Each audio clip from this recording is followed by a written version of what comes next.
What is good, could it be with the channel?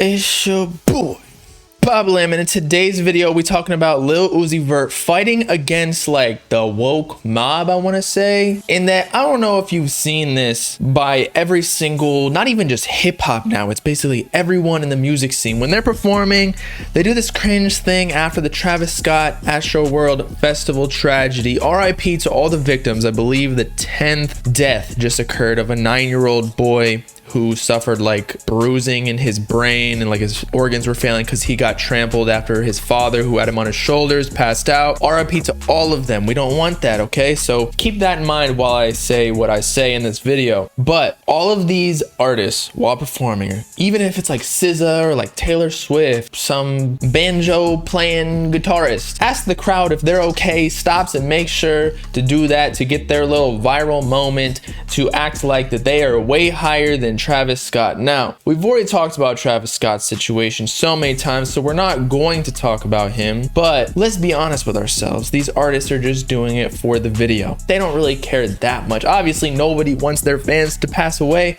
while they're performing, but damn, you're forcing it at this point. But someone to note that went against this, and I think it's actually pretty cool that Lil Uzi Vert does not care what the public perception is, and I think it's going for him. Like, he's not getting canceled for it. Day in Vegas did not like it, which was the festival he was performing at, but still, essentially at this festival, Uzi got cut short. He already short, nobody needs to cut him for that, because he was late and threw his mic in the crowd. Now, another perspective of this performance by Uzi said that, for context, Uzi was 30 minutes late for a 50-minute set, but after he got cut off, a computerized voice told people to step back to give people in the front room. Feels like they cut his set because of the raging.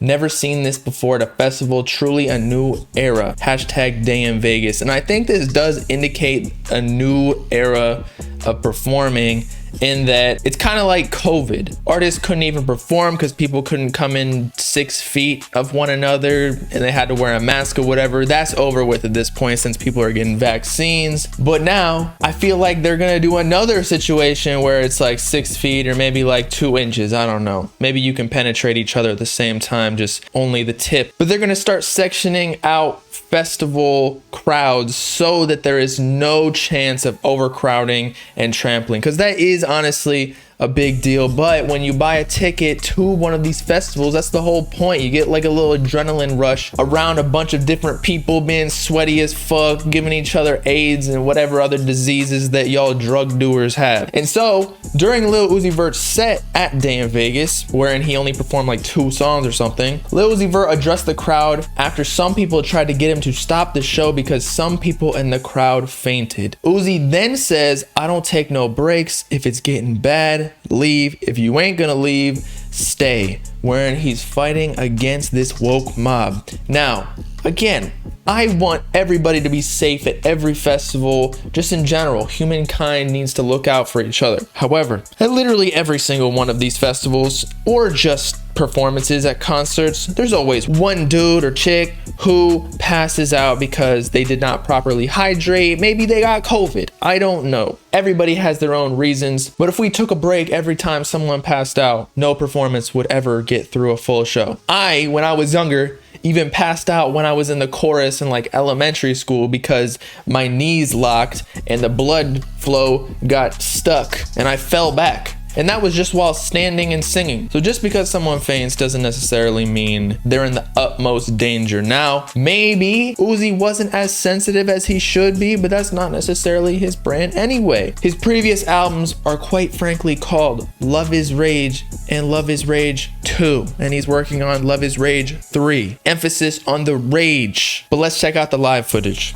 Okay then, so I'm doing pretty well for myself.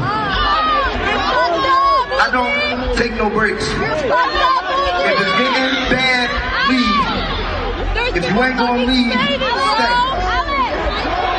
I understand where some people might disagree with what Uzi is doing. However, I do believe that this is a good thing and that at least there's one other perspective. I don't care what is wrong or right, but the issue in society now today is that people on Twitter and social media try to make it so only one side is right and anything that disagrees with them is wrong, which is just not how it works. There's pros and cons to both sides. If we try to control crowds or people in general too much, what is the point of life? But at the same time, if you don't have any sort of control, people get hurt. So you got to find a good medium. So I don't think Uzi is saying that we need to do exactly what happened at Travis Scott's Astroworld, but he's given a hard reminder that when you buy a ticket to a day in Vegas or any of these festivals, that's what you signed up for, and you better have brought a water bottle. Granted, there's going to be emergencies that obviously need to be handled, but the day in Vegas staff should be well equipped, and the medics, to be able to take care of all of these emergencies. And here's another clip from the perspective of some of the front row people at Lil Uzi Vert's show, wherein I believe some of them were SZA fans and that she was performing after Lil Uzi Vert, so they were trying to get a good position,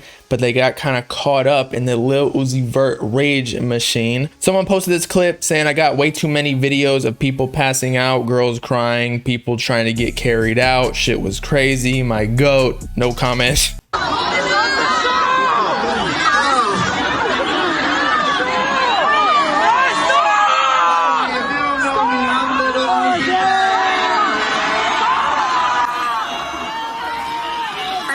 Well, at least that at this show, it seemed like that was a police officer in the video that was able to get to that girl who allegedly passed out and get her out of the crowd. I think Astrofest was just way too many people, 50 to 100,000 attendees at one stage, whereas Day in Vegas or some of these other festivals, there's multiple stages that have different lineups. Whereas at Astrofest, you're pretty much just standing in the same spot the whole entire time. So if you were at the front, you were there for like 6-8 hours. But as I was mentioning before, there's kind of just a balance that you need to reach. Like, what is complaining too much, like in this video potentially, or were they truly in danger? Did the entire show need to be stopped just for this concentrated part in the crowd that was getting handled seemingly? But if it wasn't, then sure, yeah, stop the show. But I don't believe I heard any reports of any serious injuries at this festival. Either way though, this just happens to be another warning for all the people in the future. If you're watching this video and you can't handle being in a big crowd, which it's always been like this, please do not buy a ticket and put yourself in danger. I feel like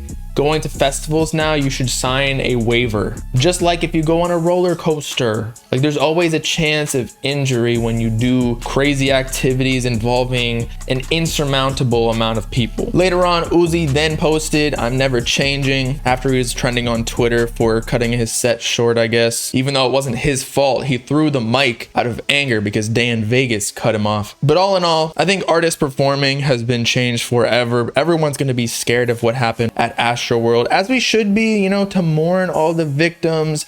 Use these occurrences as precautions of what could happen in the worst case scenario of what could go wrong. We gotta hire way more staff members so everybody can remain safe. But at the same time, the Twitter woke mob, who's never even been to a concert in their life and doesn't have proper perspective of what goes on at these festivals, should not be talking. And if we do listen to them, 100% festivals and performances aren't even gonna be fun. And that's honestly one of the biggest income streams for these artists, considering they only get like 15, maybe even less % of their streaming revenue, whereas typically in a deal they'll get a higher percentage for performances. And maybe even Uzi's going as far as backing up his man Travis Scott, because they have kind of teased being on each other's projects within the past year or so. And I'm glad that Uzi is not being like one of these corny ass artists checking up on their fans purposely just for the clout. +5 respect, my bruh. But I guess y'all let me know in the comments what you think about this situation.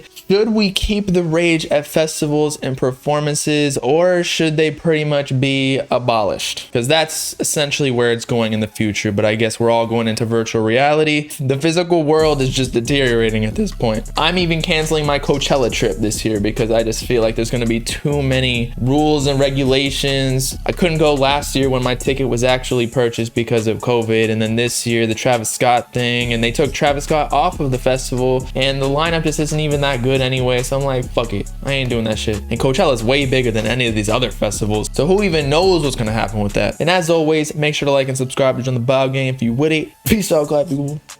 Know what I'm saying?